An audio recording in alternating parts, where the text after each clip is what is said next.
Minister je vse bistveno pravzaprav že povedal.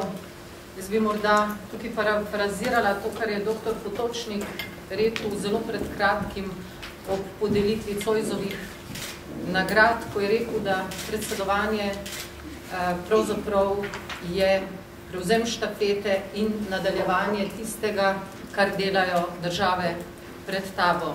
In če uspeš dodati nekaj novega, nek nov razmislek, je to potem tista tvoja trofeja, ki jo kot predsedujoča država nekako daš tudi potem naprej naslednji predsedujoči. In prav to je ta naša tema inovativnost in kreativnost. To pa ne pomeni, da ne bomo dali poudarek tudi vsem ostalim temam, ki je minister že poudaril. Politični dosjeji oziroma dokumenti, ki bodo sprejeti v času našega predsedovanja, se bojo dotikali tudi poklicnega izobraževanja. Dva taka dokumenta bosta.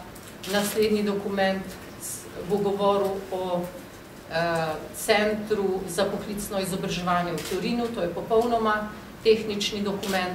Poudarek bomo dali tudi področju odraslih. Vemo, da v vseživljenjskem učenju tudi področja izobraževanja odraslih zaseda posebno mesto. Morda bi ta trenutek samo še to povedala, da prvi dogodek našega predsedovanja bo že naslednji teden tu v Ljubljani. To bo srečanje skupine tako imenovanih visokih uradnikov, kjer bomo poskusili odpreti neko refleksijo na vse teme, ki so aktualne v času našega predsedovanja. To je namreč skupina, ki poskuša na nek strokoven način pogledati globje za temami, ki jih določena predsedujoča država pač odpira in pelje. In te teme so prav vloga izobraževanja v lizbonski strategiji. Naš cilj je tudi postaviti izobraževanje nekoliko bolj v središče lizbonske strategije. In druga tema bo vezana na trikotnik znanja, torej izobraževanje, raziskovanje in inovativnost. Ravno tako pogled globje na ta važen trikotnik v lizbonski strategiji. Tretja tema bo pa vezana na šolo za 21. stoletje. Torej vsi izzivi in dileme, ki se dotikajo tega področja. To bi bilo to za enkrat. Če boste imeli kakšno vprašanje. Hvala lepa. Hvala za besedo. Torej, tudi na področju športa je pred nami velik izziv, torej v času predsedovanja Svetu Evropske unije.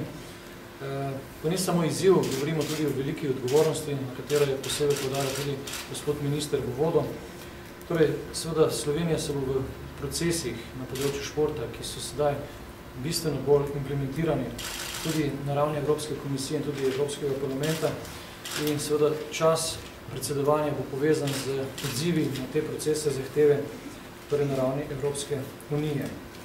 Aktivno smo, moram reči, sodelovali pri pripravi vseh ključnih dokumentov, ki se danes predstavljajo torej na ravni Evropske unije, in ugotavljamo seveda vsi skupaj lahko, da šport postaja vedno pomembnejši socialno-gospodarski pojav ali pa sistem v moderni družbi, in seveda pred nami je posledično pomembna naloga, čas predsedovanja. Ravno sedaj, ko Evropska unija postavlja šport na nove temelje in pred nove izzive, seveda niso pa samo izzivi tisti, pred nami so tudi nevarnosti, na katere moramo biti seveda aktivni in odzivni. Če pogledamo na kratko šport v Evropski uniji, v številkah ugotavljamo po zadnjih analizah, da je okrog 60% prebivalcev aktivno vključenih v programe športa, v vse gibalno aktivnih, kar pomeni, da smo seveda tudi na tej ravni zelo primerljivi. 700 000 športnih klubov in društev aktivno deluje v Evropski uniji. V športu, torej za področje športa, se zagotavlja nekje 3,5 družbenega proizvoda in pa dejavnosti povezane s športom zaposlujejo kar 5,4% delovnih mest v Evropski uniji. Prvi resen korak na tem področju je bil storjen že leta 2000 in od takrat naprej tudi parlament zelo aktivno spremlja dogajanje torej na področju športa. Letos je torej bila na nek način oblikovana Lizbonska reformna pogodba, ki v svojem 149. členu ohranja specifičnost športa. Ravno ta korak je bil izjemno pomemben za nadaljevanje oblikovanja politik na področju športa in ena izmed teh je zagotovo Bela knjiga o športu, katero bomo v naslednjih dneh aktivno in toliko bolj natančno tudi predstavili. Torej, Bela knjiga skupaj z akcijskim načrtom Pierre de Coubertin je tisti ključni element in tisti ključni dokument, ki daje tudi podlago našemu predsedovanju. Sicer zakonodaja na področju športa ni enovito oblikovana, je pa res, da s temi ukrepi prihajamo in tudi čas predsedovanja Slovenije bo tisti, ki bo naredil pomembne korake na tem področju. Torej, ključne prioritete programa predsedovanja na tem pomembnem segmentu je zagotovo pričetek izvajanja usmeritev in pa seveda akcijskega načrta Bele knjige, kar je podaril tudi dr. Zver. Potem tudi oblikovanje enotnih statističnih standardov za merjenje ekonomskih učinkov športa v družbi. Šport in zdravje je eno izmed najpomembnejših elementov, ki ima tudi pomembno vlogo že vsa leta.